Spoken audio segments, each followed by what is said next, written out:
Muy bien, bueno, pues ahí tenemos ya la primera transparencia, que es la presentación del tema, la clase número 1, y vamos a entrar directamente a lo del tema. Lo que vamos a hacer un recorrido por los 4 evangelios y vamos a estudiar de una manera cronológica los movimientos de Jesús, su desplazamiento desde que nace hasta que se despide de los discípulos, cómo se desplazó sobre la Tierra Santa. Vamos a estudiar un poco de los lugares, entender los lugares para poder saber que lo que está diciendo ahí tiene un trasfondo, y eso es sumamente importante, entender dónde está para poder darnos más riqueza en cuanto al contenido. Las costumbres, por supuesto, vamos a hablar de esos detalles, de la religión judía, lo que es el templo con las tradiciones, los servicios, los sacrificios. Toda esa parte vamos también a estar estudiando cuando se presente el momento, y todo eso lo vamos a hacer de una manera cronológica. Quiero aclarar el tema de la cronología. Los 4 evangelios no son cronológicos necesariamente. El objetivo no es una biografía, no tiene propósito, como el propósito una cronología. Sin embargo, podemos armar una cronología con los 4 evangelios y más o menos seguir. En algunas partes es muy claro, muy obvia la cronología, en otros se complica un poco y tenemos que sacar deducciones para poder que lo que sigue, y otras partes se puede volver un poquito confuso. Y la razón es porque ellos no tenían intenciones de hacer una biografía de la vida de Jesús. Pero vamos a hacer el intento. Hay partes, como les digo, que son muy claras, y eso nos va a ayudar por supuesto, tener una mayor comprensión. Y vamos a empezar esa cronología desde la gloria al nacimiento, es decir, desde que el primer paso es el paso que se da donde Jesús está en la gloria con el Padre y se encarna y toma forma humana. A partir de ahí hasta su regreso, cuando se despide ahí en la ciudad de Betania, se despide de los discípulos después de haber resucitado y se regresa al Padre. Vamos a estudiar todos estos recorridos. El método que vamos a estudiar es el método de los pasos de la vida de Jesús, ese desplazamiento que les estoy diciendo. Hemos calculado, o al menos los comentaristas, el material bíblico que hay, calculan que son 72 desplazamientos que se pueden registrar, al menos que son claros en los evangelios. Así es que vamos a seguir 72 pasos. Son bastantes, ¿no? Y en algunos momentos nos vamos a ir muy rápido porque son pasos que no hay mucho que comentar, y en otros nos vamos a detener en un solo paso y nos puede llevar toda una sesión en un solo paso, o tal vez hasta 2, ¿no? Depende de cómo nos vaya a ir. Pero de esa manera vamos a tener nosotros un orden. Es decir, cuando nosotros estamos leyendo los evangelios, a veces perdemos la perspectiva de cuándo lo dijo y después de qué y antes de qué. Y eso nos va perdiendo, por supuesto, el contexto que necesitamos. Entonces, los pasos nos va a ayudar a saber dónde estamos, ¿no? Y lo vamos a ir viendo en esos desplazamientos en un mapa. Este mapa nos va a acompañar todo el recorrido. Ahí puse, por ejemplo, un ejemplo. Está desde Nazaret, que es el paso número 2, donde hay ahí en la concepción, por decirlo de esa manera. Ahí inicia el paso número 1, es que está en la gloria, y el paso número 2 es en la concepción en María, y del paso número 2 va a nacer en Belén, y ahí está desplazado por unas flechas. Así nos vamos a mover en este mapita, que antes de cada paso lo voy a explicar el recorrido. Como ustedes pueden ver, no es una flecha directa, porque podía irse directos de Nazaret hasta Belén por Samaria, pero en la realidad no es así, porque los judíos que vivían en Galilea y necesitaban ir a Jerusalén o a Judea, tenían que rodear Samaria y pasar por el camino que era el camino del río Jordán, a todo lo largo del río Jordán. ¿Por qué? Por el problema que había entre los samaritanos y los judíos, que no pasar por la tierra samaritana, porque los judíos sentían que se estaban contaminando, porque ellos no la consideraban una tierra santa, sino tierra invadida por paganos, ¿no? Entonces, por eso siempre la flecha, en este caso, le da la vuelta y nos ayuda a entender que no se fue directo. El paso del río Jordán era un paso obligado de todos los judíos que viven en el norte, Cuando van a Jerusalén, tienen que irse por toda la orilla del río Jordán para no pisar tierra de los samaritanos, ¿no? Que es donde tenían pleito bien clarito. Y sí, ahí pisan otra tierra como Perea y Decápolis, pero no tienen un pleito tan abierto como los samaritanos. A su debido tiempo hablaremos de ese detalle cuando llegue el momento. Pero ese es el mapa que vamos a estar siguiendo durante todo este curso y ver el desplazamiento de cada uno de ellos, ¿no? También vamos a estar estudiando los 36 milagros. No vamos a ver todos, por supuesto, pero los vamos a registrar. Vamos a registrar cada vez que Jesús opera un milagro, en dónde fue, qué sucedió. Hay 33 milagros registrados en los evangelios. Hay 16 sermones, es decir, que Jesús está sentado donde da explicación, un mensaje. Acordémonos que Jesús lo dijo en varias ocasiones. Dijo, yo he venido a hablar las palabras de mi Padre. He venido para que conozcan al Padre. Entonces, todo ese mensaje que Jesús trae del Padre para conocer al Padre, se lo da en diferentes ocasiones y se le conoce como sermones, es decir, está él exponiendo el mensaje que ha venido a traer. En ese sentido, funge como un profeta, donde trae un mensaje de parte del Padre para que nosotros lo podamos conocer. Hay 16 sermones, no los vamos a estudiar todos, pero sí los vamos a comentar, al menos ubicarlos, dónde se dio, en qué lugar. Por ejemplo, el famoso Sermón del Monte, pues lo vamos a ubicar en el mapa donde se presentó, ¿no? 38 parábolas que Jesús dijo, también que son importantes. El solo estudio de las parábolas es todo un curso aparte.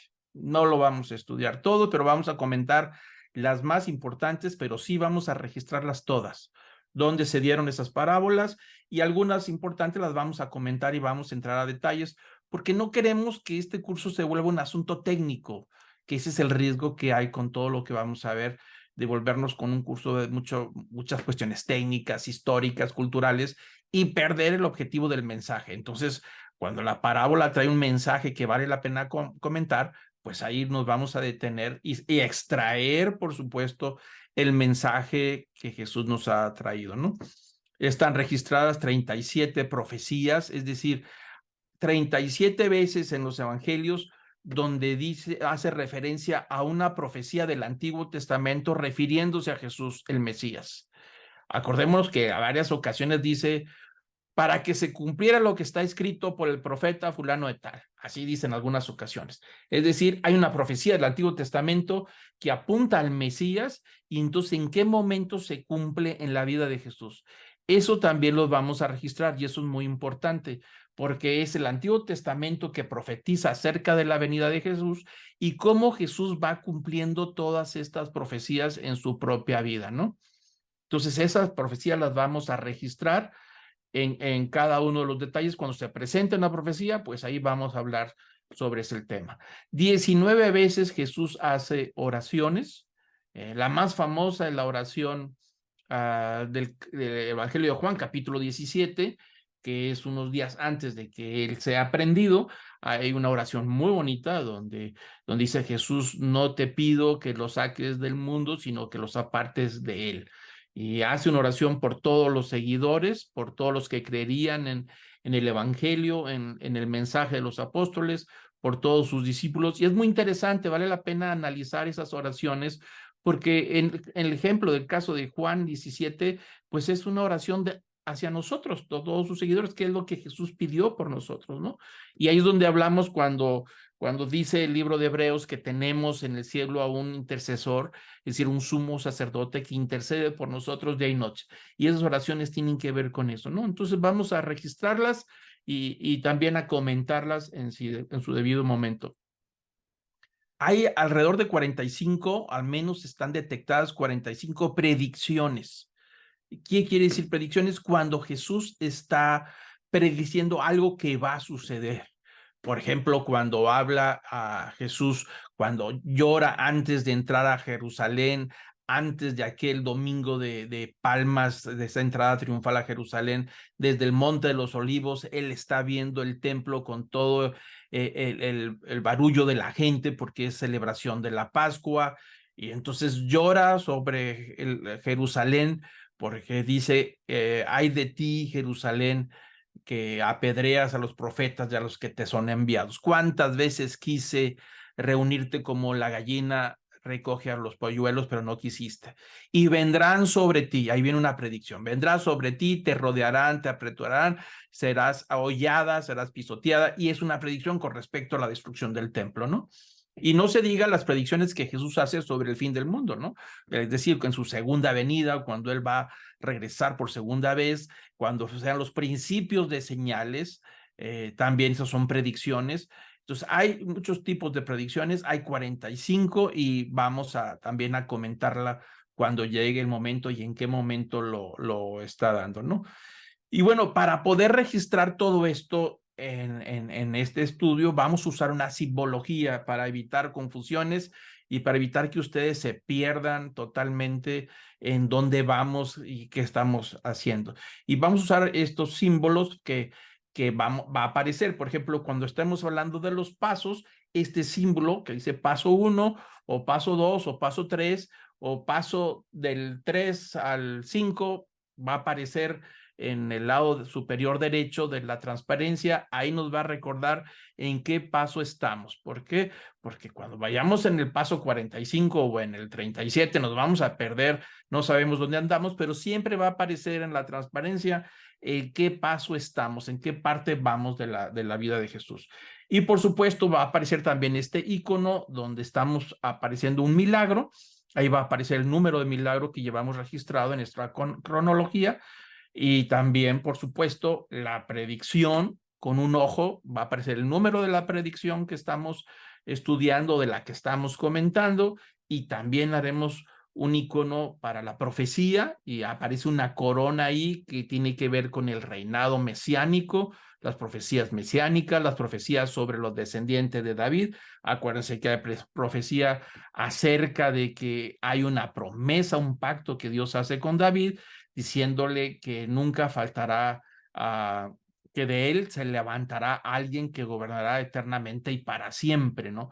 Y entonces el ángel Gabriel, cuando anuncia a María, también hace referencia a esa profecía, dice, porque llevará sobre sus hombros el trono de su padre David, ¿no? Entonces ahí aparece una corona, tiene que ver con las profecías mesiánicas, sobre un rey salvador, un rey que muere en la cruz, un rey que da la vida o un pastor que da la vida por las ovejas. Ahí vamos a marcar con este icono el número de profecía que estaremos comentando y también, por supuesto, el número de sermón que estaremos también comentando, en qué sermón vamos para poder ubicarnos, y también el número de oración que vamos a estar estudiando, ¿no?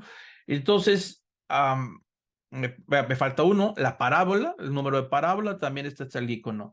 Como ustedes pueden ver, yo he puesto algunos colores en cada uno de estos iconos, una franja de un color en la parte de arriba para poder facilitar la comprensión y evitar las confusiones.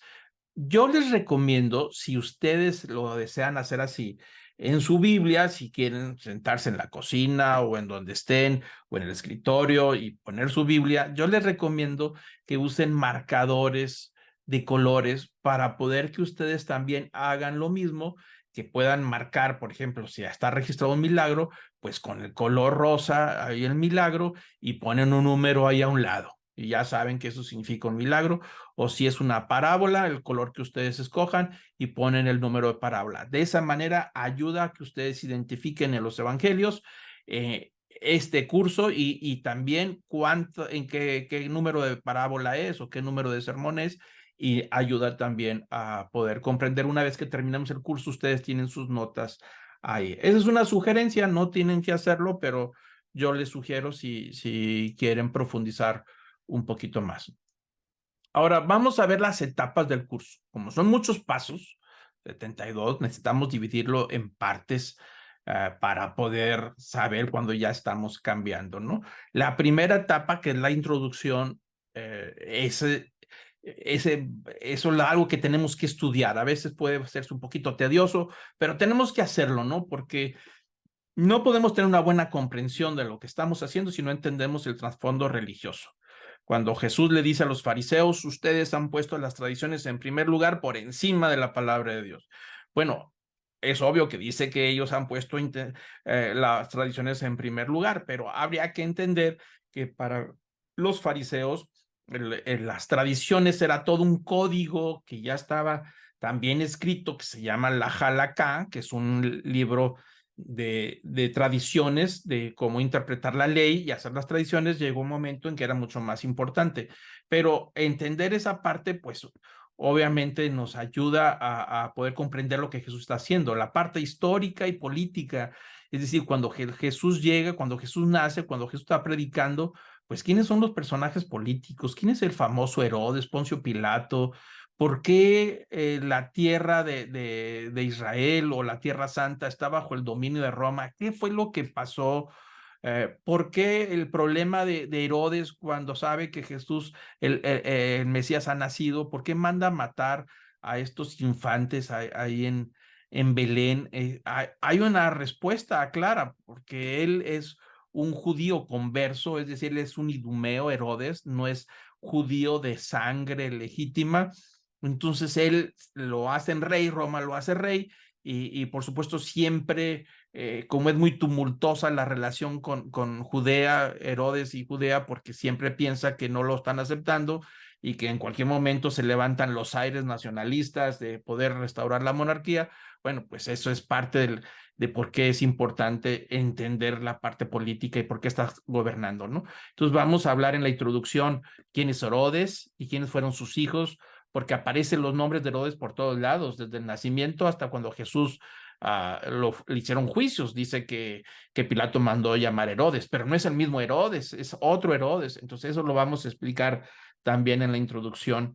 Y los eventos previos al nacimiento, ¿no? Eso también tenemos que estudiar en toda la introducción, es decir, qué es lo que sucede antes de que Jesús naciera. Hay un rompimiento de un silencio que se da, son 400 años desde el último profeta hasta el momento en que Jesús nace. Toda esa línea de tiempo no hay nada, es decir, no hay profetas, no hay registros de milagros sorprendentes o movimientos de la intervención de Dios sorprendentes, no hay nada de registro. Hay 400 años que se le llama de silencio y de repente ese silencio se interrumpe con una aparición de un ángel, ¿no? Un ángel que se aparece a un sacerdote en el templo que se llama Zacarías, donde le está anunciando que a pesar de su mayoría, que es un anciano y que no han tenido hijos, pues van a tener un hijo. Y que ese hijo que va a tener en forma milagrosa, porque ya son ancianos, pues ese hijo va a ser muy importante con los planes de Dios, con la llegada del Mesías, que ese hijo es Juan el Bautista. Entonces, esos eventos previos de la aparición de este ángel Gabriel a Zacarías, pues también a María y luego la visitación. Entonces, hay eventos que vamos a poder estudiar previos al nacimiento de Jesús, por supuesto. La segunda etapa, vamos a estudiar ahora sí los pasos, el paso número 1, desde la gloria hasta los 30 años de edad de Jesús, que son 8 pasos básicamente. Como pueden ver, es muy pocos pasos en 30 años, porque los primeros pasos tienen que ver con el nacimiento, el desplazamiento de Jesús, de Nazaret, y luego a Belén, y luego Belén a Egipto, luego de Egipto se regresan a Galilea, y luego hay otro movimiento que se da cuando tiene 13 años y después de ahí ya no hay nada, ¿no? Vamos a hablar de ese silencio de los 13 años hasta los 30 años de edad, lo que hay, lo que han inventado. Algunos dicen que fue a estudiar Egipto, otros dicen que se fue a la India. Bueno, pues vamos a estudiar un poquito también cuando llegue el momento qué pasó ahí, y ahí lo tenemos como parte de la primera etapa. La segunda etapa es desde su preparación, es decir, antes de, a punto de entrar al ministerio de Jesús a partir de los 30 años, hasta el inicio de su primera gira de predicación. Es decir, es una etapa también relativamente corta porque se está preparando para empezar a predicar, y va a empezar a predicar y llevar el mensaje a lo que ha venido, y empieza por Galilea. Bueno, hay algunos eventos previos antes de que empiece el ministerio de Jesús, como las bodas de Caná, por ejemplo, los eventos cuando él va al desierto, que es tentado. Todo eso es antes de que empiece el mensaje y su función a lo que había venido. Acordémonos que Jesús, de cuando tenía 30 años, 13 años, que está en el templo y se pierde, María le reclama, le dice, hijito, te hemos estado buscando por todos lados, en ese reclamo de que se perdió en el templo, y Jesús le dice, ¿qué no sabes que a los negocios de mi padre me es necesario estar? Bueno, antes de empezar los negocios de su padre, es decir, el tema a lo que él ha venido, estos eventos, perdón, discúlpeme, estos eventos de preparación para iniciar la predicación en Galilea son los pasos 9 al 21, que esa sería la tercera etapa. La cuarta etapa, pues es desde la primera gira de predicación que se da en Galilea, porque es donde empieza su ministerio, en la provincia de Galilea, es hacia el norte, hasta el inicio de sus últimos días. Como pueden ver, en la mayor parte de los evangelios, al menos de 3 evangelios, muchos de sus narraciones, de sus eventos, está dedicado al ministerio de la predicación del mensaje en Galilea, y son los pasos 22 al 49. Y entonces ahí, cuando termina el mensaje de la predicación en Galilea, inicia el proceso de lo que son sus últimos días, que yo he hecho en alguna ocasión un curso sobre la parte del domingo de Palmas hasta el día de la resurrección, que aquí lo vamos a estudiar con más detalle, por supuesto, porque se va a prestar para eso. Pero como pueden ver, son del 22 al 49, todo lo que es los mensajes de Jesús, milagros, y hay muchísima información. Casi todo el evangelio de Juan está dedicado en los últimos días de Jesús, que vendrían siendo, por supuesto, la etapa número 5, es decir, cuando ya Jesús se encamina desde Galilea, va un poquito más hacia el norte, hacia Banias, o ahí en esa parte donde es al norte de Israel. Actualmente es parte de los lugares, lo que se llama las alturas del Golán, pero ahí hay una visita que Jesús hace con sus discípulos, y ahí hay un evento muy importante que vamos a comentar, y a partir de ahí se emprende su desplazamiento, se va dirigiendo hacia el sur hasta llegar a Jericó, y después de Jericó a Jerusalén, donde empiezan esos eventos de los últimos días, ¿no? Entonces eso es la etapa 5, y como pueden ver son de los pasos 50 a 63, son 13 pasos que estamos dedicando a esa parte. La última noche, vamos a hacer un estudio solamente de la última noche, del momento en que Jesús es aprendido, y vamos a ver sobre un mapa todo el recorrido de Jesús por Jerusalén, a donde lo llevan, a la casa del sumo sacerdote Anás, y luego al sumo sacerdote Caifás, y luego se lo llevan Herodes, y luego se lo llevan a Pilato, y luego regresa con Herodes. Hay todos unos movimientos toda la noche. Bueno, vamos a estudiar su desplazamiento durante la última noche de Jesús, que son parte de sus últimos días en la última etapa. Y la sexta etapa, que es la última, que son los pasos 64 a 72, pues vamos a estudiar desde la resurrección hasta el regreso de la gloria. Principalmente ahí vamos a ver las apariciones, vamos a también registrarlas, cuántos son, a quién se apareció primero, si fue a los discípulos de Maús, si fue a las mujeres que fueron al sepulcro y que encontraron la tumba vacía, si fue primero a Pedro, y luego vamos a estudiar ese desplazamiento, que aunque eso es algo interesante, porque ahí no hay un desplazamiento físico por la tierra, sino son apariciones. De repente está en Galilea, en el aposento alto con los discípulos, y luego de repente está, perdón, en Jerusalén, en el aposento alto con los discípulos, y de repente está en Galilea, en el mar de Tiberíades o el de Genezaret. Ahí está. Entonces no hay un desplazamiento físico por la tierra, pero sí hay apariciones, y vamos a estudiar esas apariciones que comenta, que lo que dice, y la última, por supuesto, que es cuando los ve a todos los discípulos en Betania, donde da las últimas, las últimas instrucciones a los discípulos, ¿no? Fuera de la ciudad de Betania, ahí hay, algunos dicen que es el monte Carmelo, perdón, el monte de los Olivos. Ahí vamos a ver exactamente dónde fue y las instrucciones que hay, y cuando de ahí pues ya regresa a la gloria. Ahí básicamente terminamos con el curso, que es el paso 72, cuando él se va y qué implicaciones tiene. El último paso, qué implicaciones tiene que Jesús se haya ido, qué es lo que qué queda con los apóstoles, qué es lo que ahora va a suceder que Jesús no está y cómo vivirían ahora estos discípulos y los que creyeran en el mensaje de Jesús. Ahí tenemos un panorama de 6 etapas de lo que vamos a estudiar. Claro, obviamente yo nomás puse títulos, pero hay mucho contenido en cada una de estas etapas que vamos a ir estudiando.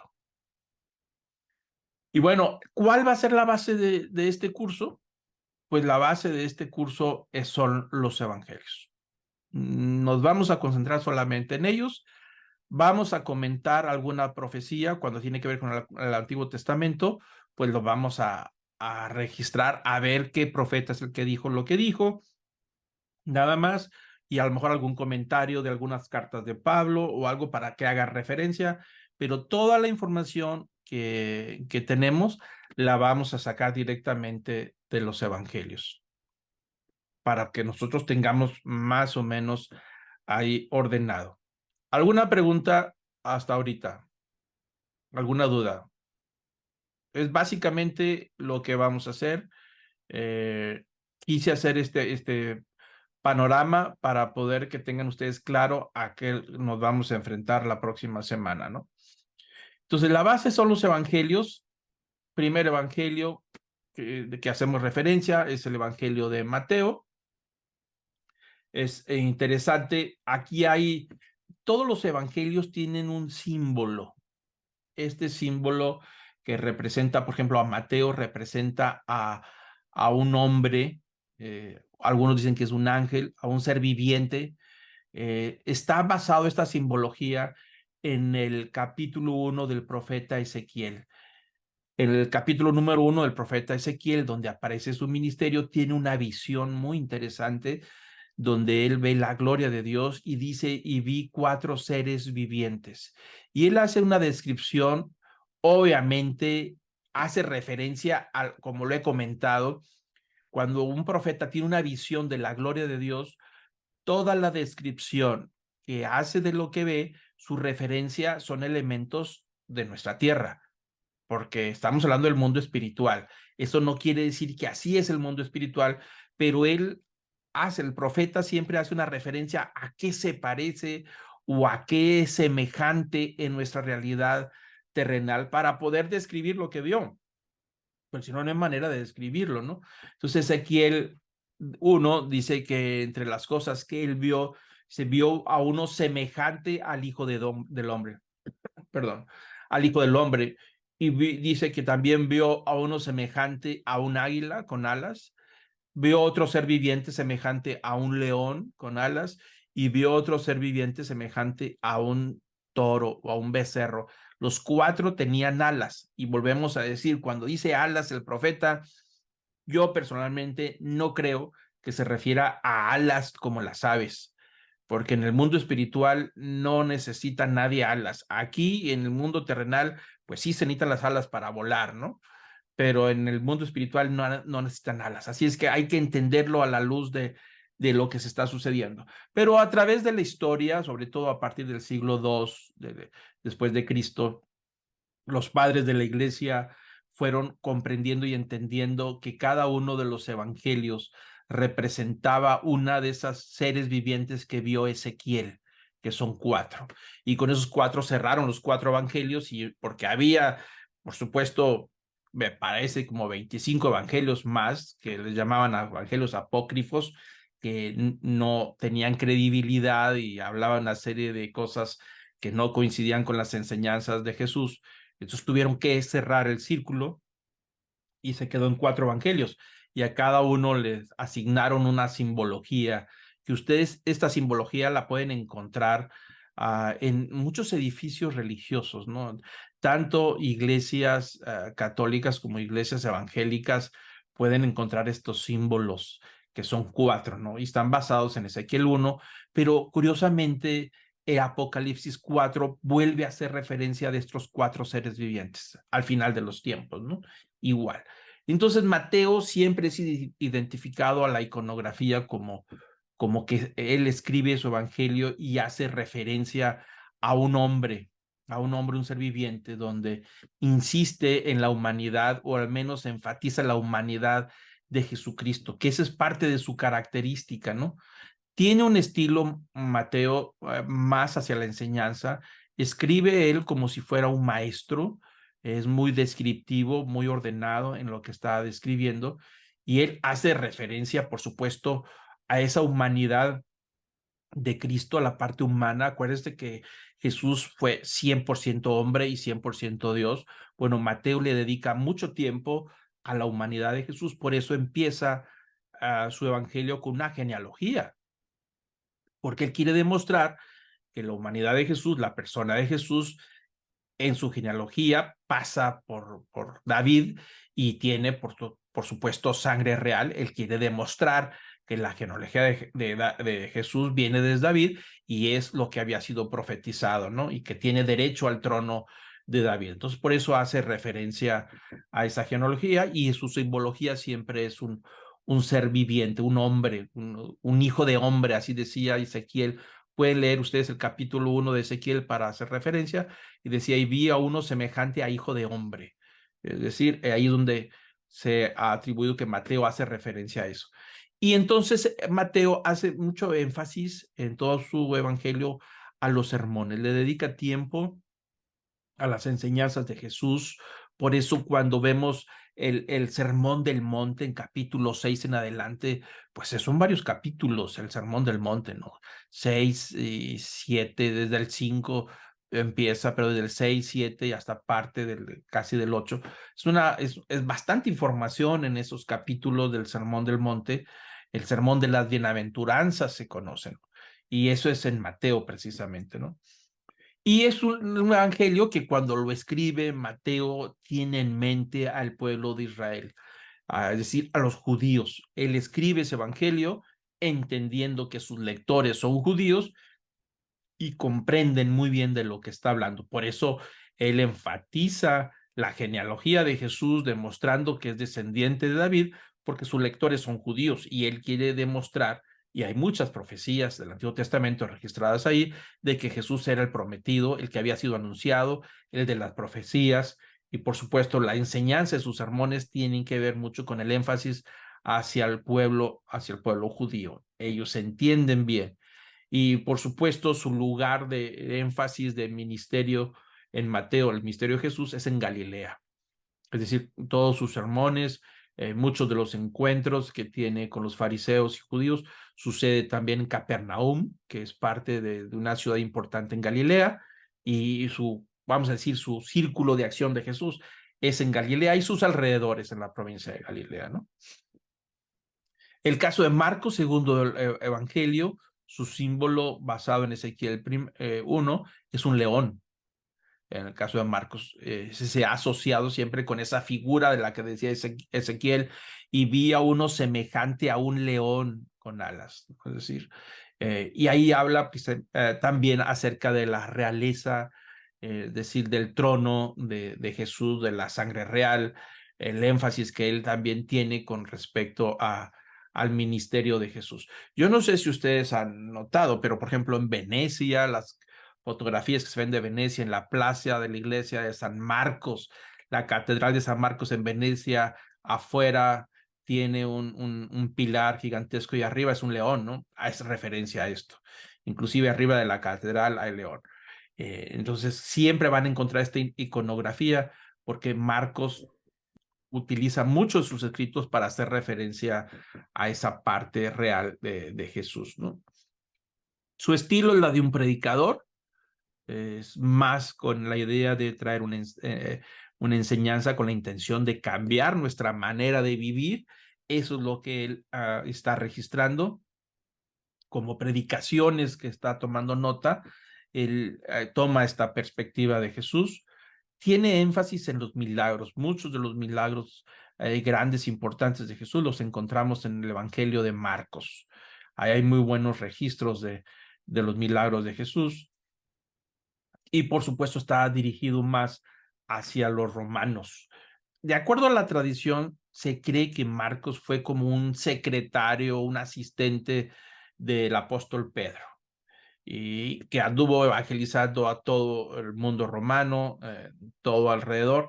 Y Marcos registra, por supuesto, mucho de la enseñanza de Pedro con énfasis hacia los romanos.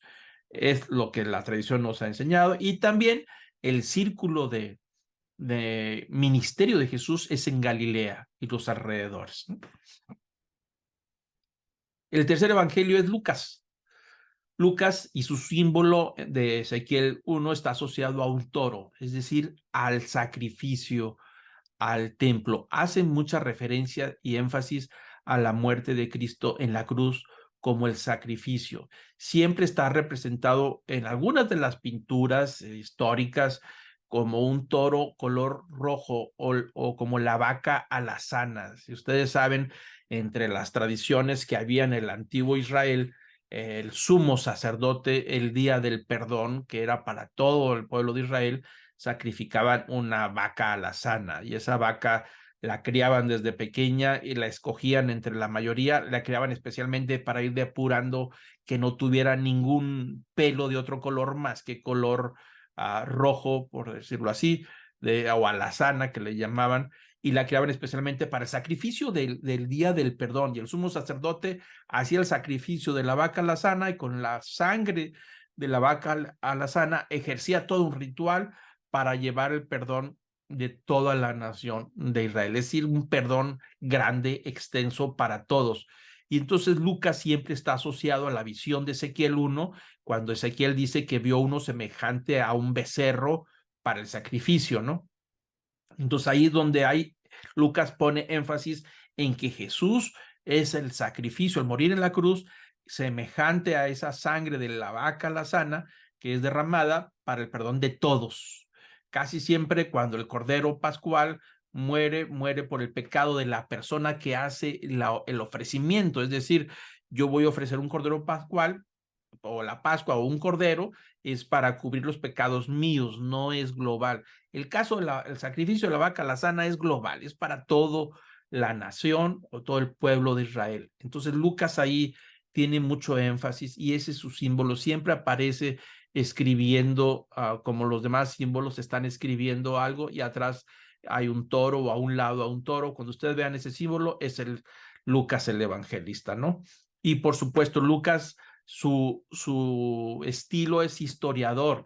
Acuérdense que Lucas escribe el Evangelio a una persona que quiere poner al corriente de los hechos de Jesús, porque en su tiempo hablaban mucho de Jesús y algunos decían cosas que no eran y empezaban a tergiversar los eventos de la muerte de Jesús, de la resurrección. Entonces Lucas dedica tiempo, acuérdense que Lucas es un médico griego, él es de trasfondo griego, estudió medicina, entonces está preparado, tiene educación y él, su estilo como historiador, la información que él tiene, pone en orden, dice que quiere poner en orden los eventos que todos conocen y es ahí donde va poniendo en orden el Evangelio de Lucas. Por eso su estilo es muy histórico, ¿no? En ese sentido, ¿no?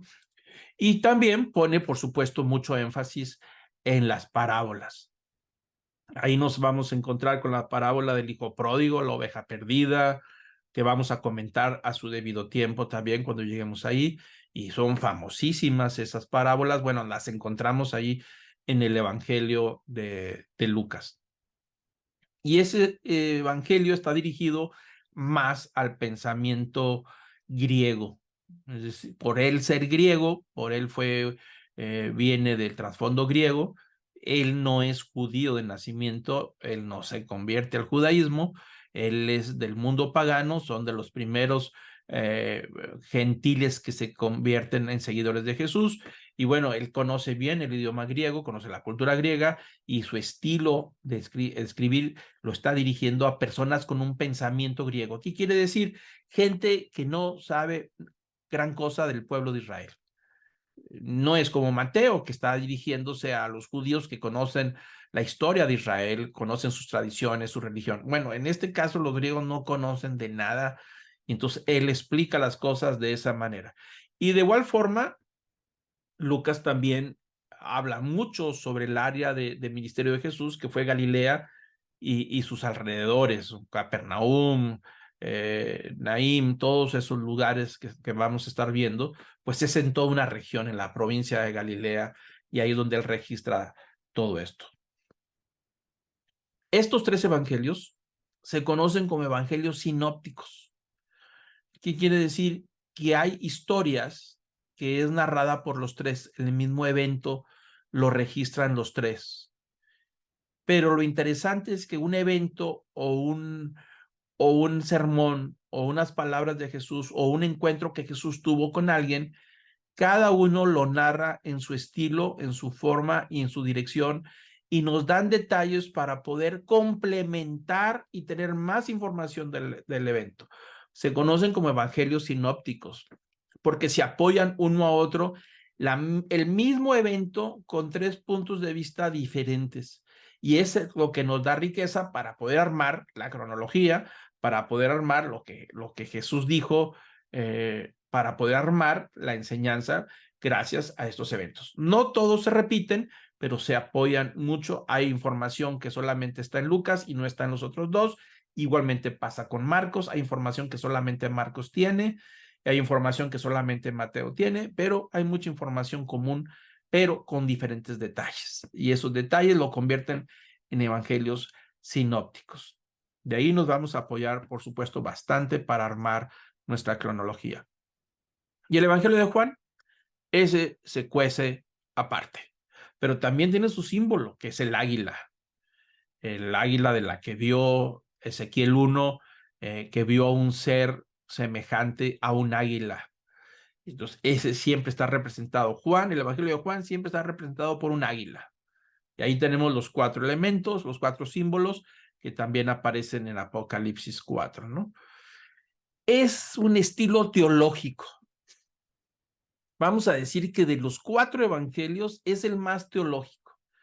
Toca temas muy profundos, muy profundos que no hablan los demás evangelios. Empezando desde el prólogo del capítulo 1, que en el principio, de hecho, empieza el evangelio, en el principio era el verbo, el logos.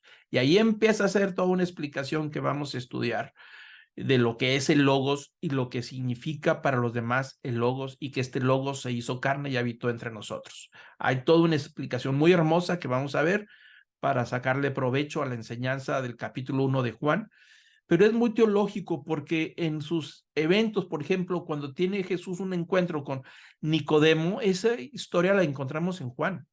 Y ahí Jesús está explicándole a Nicodemo el nuevo nacimiento. Entonces, esa nueva vida, ese nacer de nuevo, esa explicación que le da Jesús a Nicodemo es muy interesante, solamente está registrado en el Evangelio de Juan. Otro evento muy interesante del Evangelio de Juan es Jesús y la samaritana.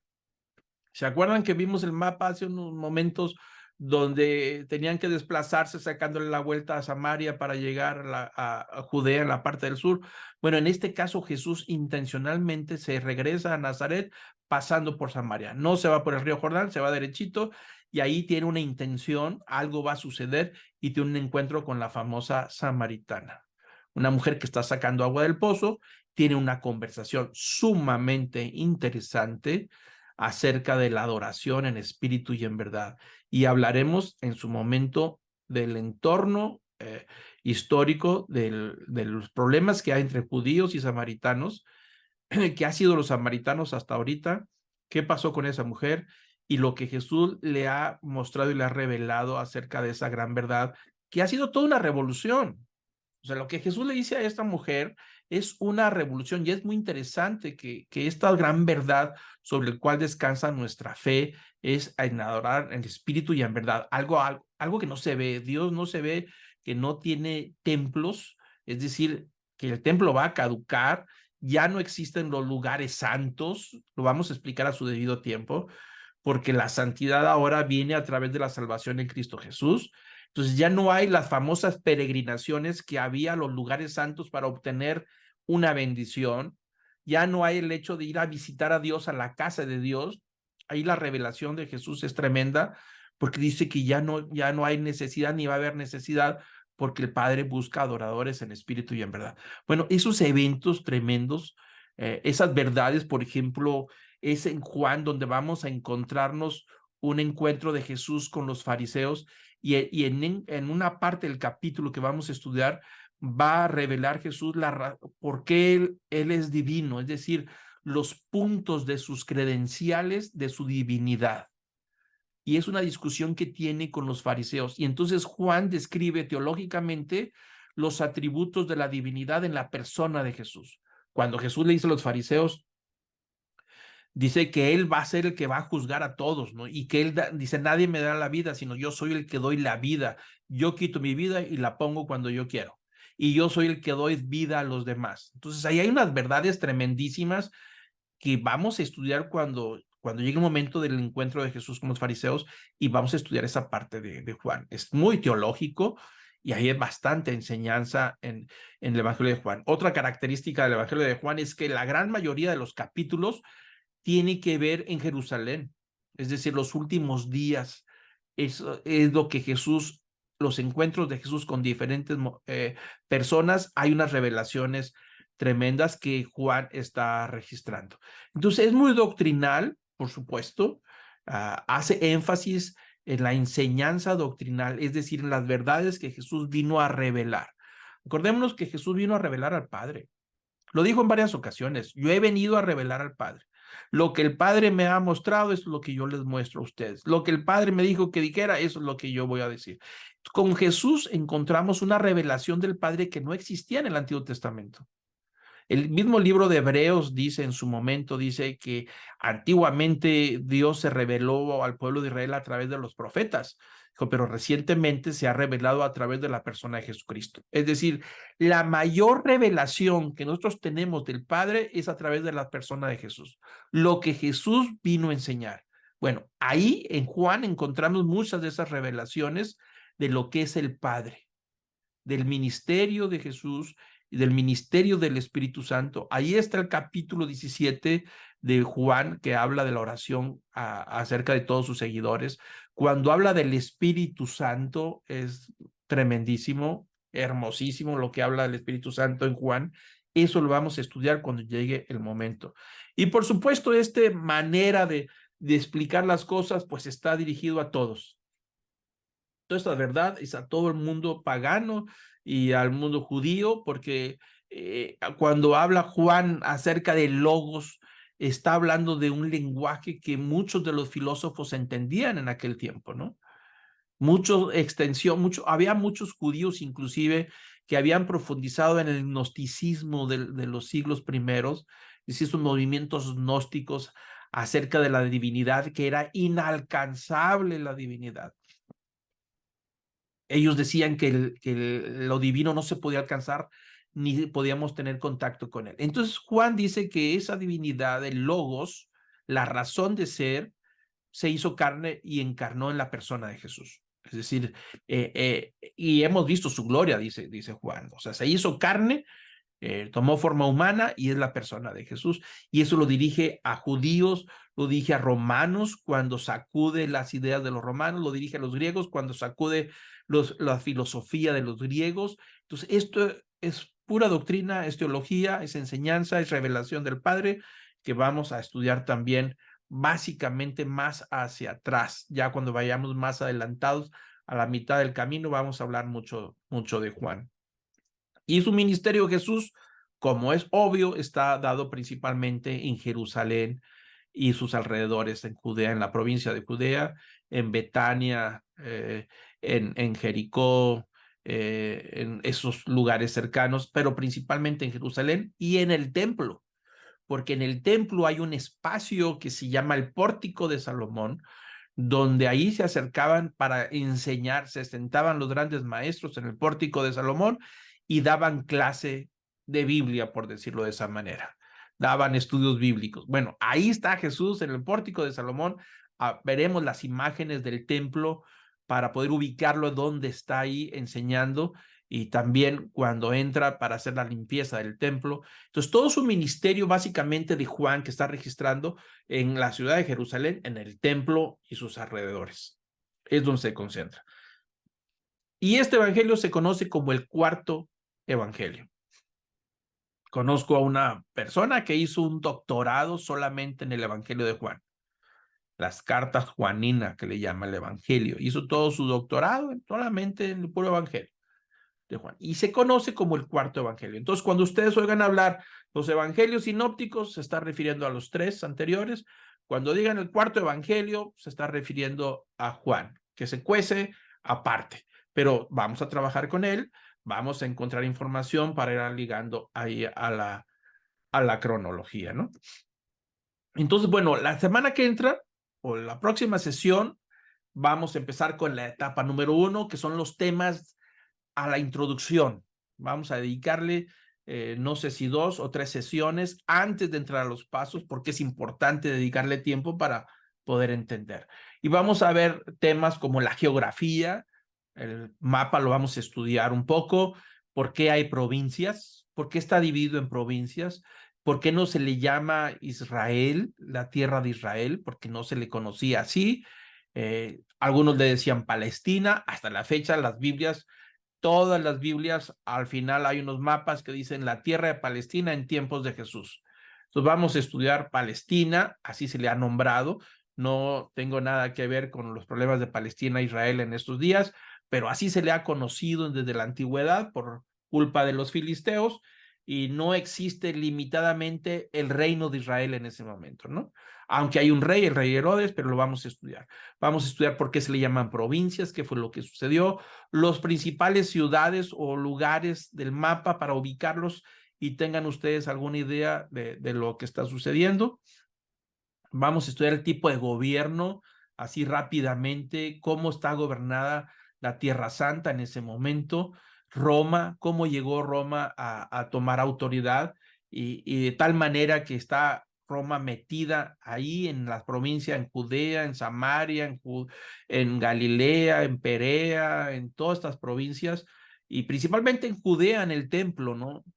Vamos a ver qué tipo de provincias son, Roma, cómo llegó ahí, Herodes, el famoso Herodes que todos hemos oído hablar, lo vamos a identificar. ¿Quién es Herodes el Grande? El que construyó el templo de Israel, de Jerusalén, en los tiempos de Jesús. Una obra maravillosa. Los comentarios de los escritores como Flavio Josefo comentan de que se consideraba una maravilla de la antigüedad. De hecho, se cree que no ha habido otro templo más grande en aquella época en su extensión como el que construyó Herodes. Vamos a estudiar un poquito el templo de Herodes. Lo que sucedió es el momento en que Jesús nace, cuando Herodes es el rey, y vamos a ver por qué llegó ahí. No era judío, convertido al judaísmo, él era idumeo y generó una serie de problemas que vamos a estudiar un poquito para el contexto.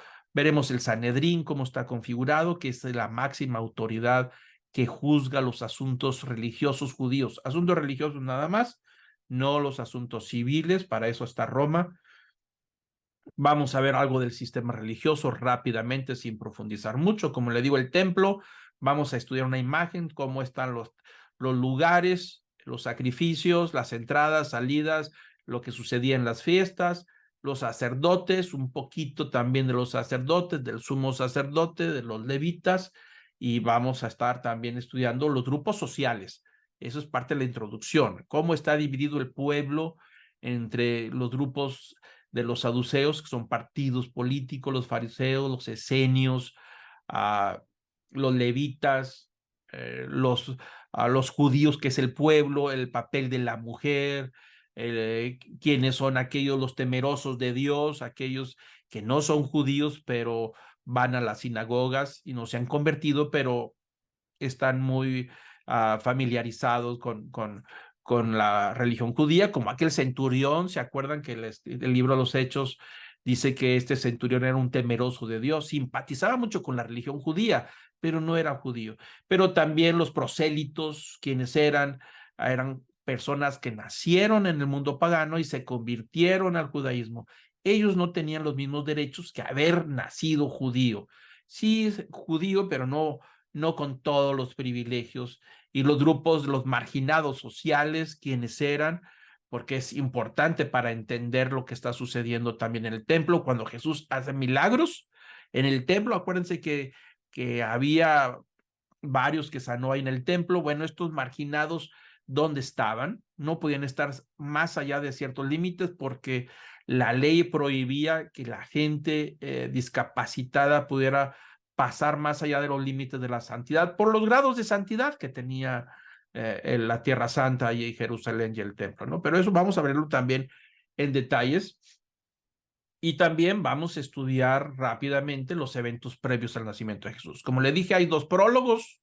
Un prólogo que está en el Evangelio de Juan, capítulo 1, y donde lo acabo de comentar, es unos instantes de que el verbo se hizo carne. Ese es un prólogo que vamos a estudiar. Y el otro prólogo que tiene que ver con Lucas, también lo vamos a estudiar, es para tomar referencia. Hay dos genealogías registradas en los evangelios, uno de Lucas y otro de Mateo. Uno traza a Jesús con su línea genealógica hasta David, derecho al trono, y el otro trata la genealogía hasta Adán.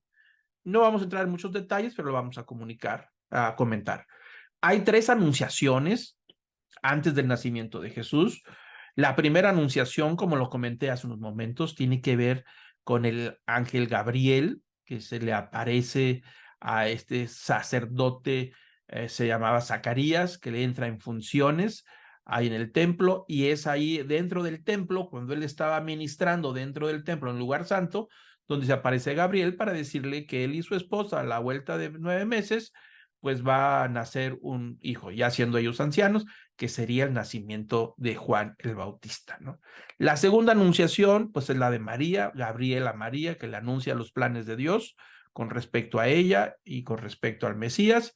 Y la tercera anunciación es cuando el ángel Gabriel se le aparece a José para decirle que el ser que lleva a María es de parte de Dios, del Espíritu Santo, y que la recibiera, que la cuidara. Entonces esas son tres anunciaciones y hay tres cantos de alabanza, también que son importantes antes del nacimiento de Jesús. El canto de alabanza es de Zacarías por todas las bendiciones que Dios ha hecho por haberle dado un hijo, siendo él ya un anciano. Hay otro canto de alabanza que es uno de los más importantes, o al menos el más comentado, que se conoce como el Magnificat, que es el canto de María. Es un canto cuando María va a visitar a su prima Elizabeth, que es la madre de Juan el Bautista, y ahí hay un encuentro donde Juan el Bautista, desde el vientre de su madre, empieza a saltar al oír la voz de María, y ahí hay una identificación, y Elizabeth le da unos comentarios de alabanza, y María hace un canto hermoso que está ahí, que se llama el Magnificat, lo vamos a leer, y son tres cantos importantes. Todo esto, pues, es el anticipo para poder entrar ahora sí al curso. Vamos a decir que es el trasfondo, es el escenario, es la tierra fértil sobre lo que vamos a estudiar. No se preocupen, no vamos a entrar a demasiados detalles, aunque obviamente no podemos escaparnos de ciertos detalles que son importantes, pero no quiero yo que se conviertan en todos unos especialistas del tema, sino solamente que sepa el trasfondo, y se les olvida, no se preocupen, pero al menos se van a familiarizar con todos estos eventos. No se trata de memorizarlo, solamente tener una idea para cuando leamos los evangelios, pues nos va a venir a la memoria lo que comentamos y nos va a ayudar. Así es que eso es lo que vamos a empezar a ver la próxima sesión con la introducción. Es probable que nos lleve unas 2 sesiones, tal vez 3, pero al menos 2 sí creo que nos va a llevar poder a presentar toda esta introducción. Y la última parte que vamos a ver es el ministerio de Juan el Bautista, también parte de la introducción. Lo vamos a ver corto, no a profundidad, pero vamos a hablar del ministerio de Juan el Bautista. ¿Por qué? Porque es muy importante. Las profecías ahí están. Isaías decía, voz que clama en el desierto, preparada el camino del Señor. Y hay profecías acerca de que vendría alguien preparando el camino del Mesías, preparar los corazones de la gente para recibir el mensaje. Es como aquel que viene preparando la tierra rompiendo los terrones de la tierra que fue pisoteada, que no ha sido sembrada en siglos, y entonces hay que trabajarla, desmenuzarla, deshiervarla, sacar la piedra para cuando llegue la semilla. Jesús es el que viene con la semilla, que es el Evangelio. Juan el Bautista es el que viene preparando el camino, los corazones, para cuando llegue Jesús, pues ya puedan saber de qué estamos hablando y recibir la semilla. Así que es importante que hablemos al menos algunos puntos importantes del ministerio de Juan el Bautista y de su función. Termino con este pasaje, Juan 21-25, dice el Evangelio de Juan, y hay también otras muchas cosas que hizo Jesús, las cuales si se escribieran una por una, pienso que ni aún en el mundo cabrían libros que se habrían de escribir. Bueno, ahí está una gran verdad, que nosotros tenemos que ser realistas. Lo que tenemos registrado en los evangelios es lo que vamos a estudiar, pero es un hecho que no es lo único. Muchas cosas hizo Jesús que no sabemos, muchas cosas dijo y comentó que no están registradas, pero en la soberanía de Dios, en los planes de Dios, esto fue lo que Dios consideró que nosotros necesitábamos saber, lo que está escrito en los evangelios. Y con eso nos quedamos, con lo que está escrito en los evangelios, y es bastante, no es cualquier cosa, pero lo que dice Juan es un hecho. Si alguien se hubiera puesto a escribir todo lo que hizo desde que empezó el ministerio, pues hubieran sido muchos tomos, muchos libros, ¿no? Pero con lo que tenemos es más que suficiente. La información de los evangelios es más que suficiente para nuestra salvación, que es lo que más nos interesa, y es lo suficiente que necesitamos saber de Jesús y saber del Padre. Acordémonos que nuestra fe descansa totalmente en la persona de Jesús. Nuestra fe descansa en los dichos de Jesús, en las promesas de Jesús y en los hechos de Jesús. Esas tres cosas descansa nuestra fe, y es ahí donde nosotros hemos creído que lo que dijo es verdad, lo que prometió es verdad de que regresará por segunda vez, y lo que hizo es verdad. Esas tres cosas están registradas en los evangelios y son de las que vamos a estudiar a la persona de Jesús. Vamos a entrar en momentos de poder captar un poquito hasta donde se pueda las emociones de Jesús en los evangelios de acuerdo a los registros, ¿no? Sabemos que Jesús se alegraba, pues sí, en las fiestas seguramente danzaba y se alegraba, era lo más probable. Hay momentos donde llora, hay momentos de enojo, donde está enojado. Entonces ahí vamos a poder entender a lo largo del curso parte de sus emociones. Una vez, hace años, yo leí un libro de inteligencia emocional, hace quizá unos 30 años, cuando la inteligencia emocional estaba de moda, y uno de los escritores famosos dijo que la única persona que él conocía, había analizado y estudiado a través de la historia, donde se concentraba toda la información de la inteligencia emocional, dijo, la única persona que yo he reconocido es la persona de Jesús. Supo manejar sus emociones cuando fue humillado, cuando entró en victoria, cuando lloró, cuando se alegró, cuando le engañaron, cuando lo traicionaron, supo usar sus emociones. Entonces vamos a ver algo de eso también que nos puede ayudar a nosotros. Y bueno, por supuesto, toda esta información no es 100% mía, son mis años de estudio. He usado mucho el auxiliar portavoz, que es parte de la guía que estamos usando. A mí me encanta el libro de Alfred Edersheim, me gusta muchísimo. Usos y costumbres de los judíos en los tiempos de Jesús, y la vida y los tiempos de Jesús el Mesías, son del mismo autor. Tiene varios libros traducidos al español, en inglés.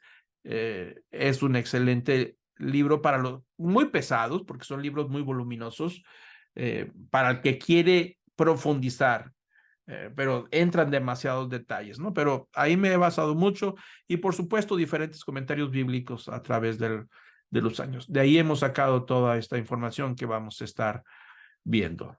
Así es que bueno, la próxima sesión, que es la clase 2, vamos a estar estudiando a la introducción. Hasta aquí terminamos. Yo quiero hacer una oración para pedirle al Señor que nos dé de su sabiduría y su entendimiento. Le pido que cierre sus ojos para terminar este momento. Padre, gracias, Señor, por esta oportunidad que nos das de conocerte de una manera especial. Yo quiero pedirte que este recorrido, este viaje que vamos a hacer juntos, que tu Espíritu Santo pueda ser suficiente y abundante en nuestras mentes, en nuestros corazones, en nuestra alma, en nuestro espíritu, de poder, Señor, comprender la persona de Jesús, su enseñanza, sus promesas y sus hechos, de tal manera que nuestra fe sea fortalecida y que podamos tener una mayor comprensión de sus verdades. Guíanos, Señor, a este grupo, guíame a mí, a cada uno de los que participamos, que sea tu Espíritu Santo el que nos enseña, que podamos este largo viaje, que podamos llevarlo juntos, que seamos pacientes, constantes y que juntos podamos llegar hasta el final de este recorrido. Gracias por cada uno de los que están presentes, de los que se han integrado, de aquellos que no han todavía integrarse y que se van a integrar en las siguientes clases. Te pido, Señor, que tu espíritu sea abundante. Te damos gracias, Señor, por esta oportunidad. Gracias por cada uno del grupo y que tú recibas el honor, el poder, la majestad y el dominio por los siglos de los siglos. Amén.